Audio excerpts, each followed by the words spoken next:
Жол бойындағы әңгіме. Жол қысқарсын, әңгіме айтып. Жолаушыға қарадым. Маған қарап, сәл ойланып, кенеп қойды ол тамағын. Әңгіме көп бұл ағаңда. Қайсы бірін айтайын? Не қыламыз аузын ашып бітіп кеткен жараның? Мен де біраз үнсіз қалдым, бірақ қалай жай табам? Шыдай алмай біраздан соң өтіндім кеп қайтадан. Ал ендеше тыңда деді. Бір желпініп алды да күлімдеді. Еске алды ма жастық шағын шайқаған. Бірге ойнап, бірге жүрген жандай досым бар еді. Ет кессеңде желкесінен қыңқ етпейтін нар еді. Тиісерге қара таппай жүрген сол бір кездерде Гурьевтің кең көшелері тентектерге тар еді. Тау тұрса да қарсы алдында тайсалатын ол емес. Ортасында біз жүреміз қайда болса төбелес. Бала кезден жекпе-жектің талай түрін меңгердік. Содан болар қарсы тұрар мықтылар да көп емес. Осы тентек мінезіміз болды ма екен мұрындық, сөйтіп жүріп талай-талай бұзықтарға ұрындық. Вокзал маңы, ескі базар, жұмыскер мен балықшы тентектерін іздеп барып талай рет қырылдық. Күші көптер әлсіздерге жүргізеді үстемдік. Ал біз болсақ, әлсіздерге рух бердік, күш бердік. Жүрген жерде әділдік пен ақиқатты орнату біздің мақсат осы болды. Міне нағыз күштерлік. Қоян қолтық төбелеске етіміз де үйренді. Өз орнына қойдық талай әлсіздерге тигенді. Жекпе-жекте даңғойлардың бет пердесін шешкен соң, жынын қағып алған жандай мұп-мұмақан күйгенді. Қойып кетіп от ішіне аузымыз да күйгенді. Білмеуші едік жұрт сияқты тыныш өмір сүргенді. Шіркін, досым күрт өзгерді. Танысты да бір қызбен, бір демеден құр қалғандай көктем шыға үйленді. Өкпеледім жас баладай тоймай қалған ойынға. Құда бала болдым бірақ амалсыздан тойында. Махаббатты екеуінің қызықтырып мені де, бөлінеді күзгі күндей әлсін-әлсін ойымда. Жан досымда күрт өзгеріп болағапты салмақты. Көк теңіздей буырқанған асаулығы қалмапты. Үйренген соң тентектердің кіреді ме ақылы? Маған тіпті үйретеді безеп қойып бармақты. Достың бірден өзгергені жаман екен адамға. Бақыт жолы осы болса, мен де аянып қалам ба? Таныстырдым ата-анама ұнататын бір қызды, үйленемін сенен қалмай, деген ой кеп мағанда. Жүрген жері күнде думан жарқыраған досымай, сотқарлықтан тыйылған біз бірақ күнде осылай.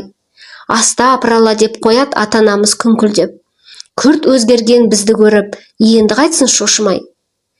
Жан досымның жүрген жолы маған да тез даруда. Мен де үйлендім көп кешікпей өзім сүйген аруға. Заманға сай үй болуды енді ойлана бастадық. Түнгі жойқын төбелестер бірте-бірте қалуда.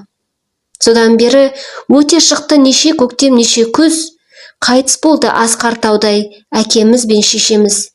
Бала шаға қамын ойлап, бұрынғыдай желікпей, енді еңбек майданында от пенен су кешеміз.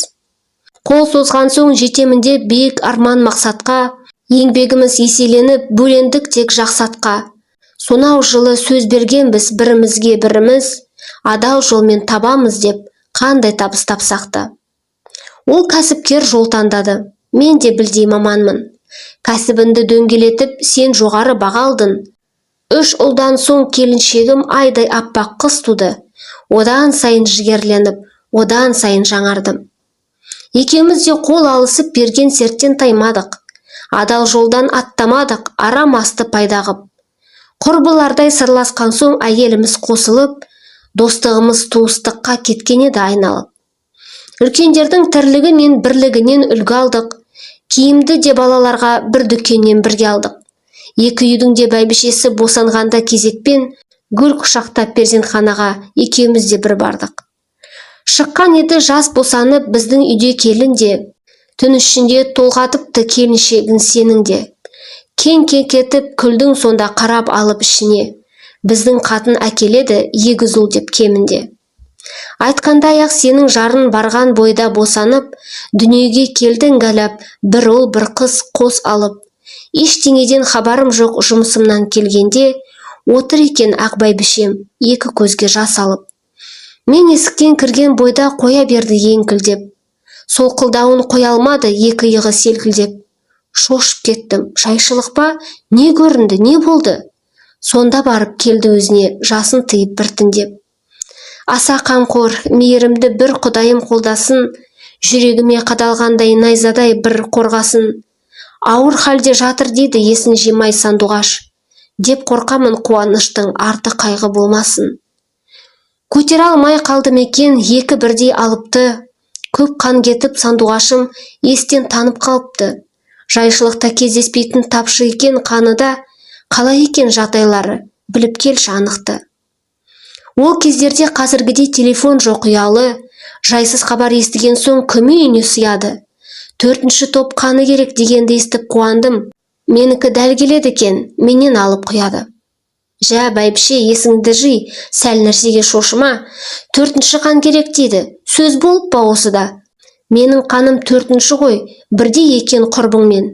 Қазір барып келейін, деп құстай ұштым досыма.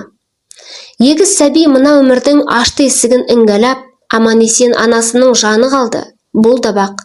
Қандай бақыт бір адамды алып қалған ажалдан.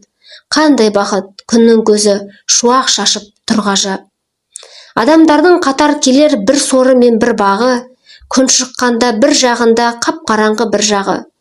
Әкелгенмен балпанақта егіз қозы өмірге, тұра алмады қайран ана, төсегінен тұрмады.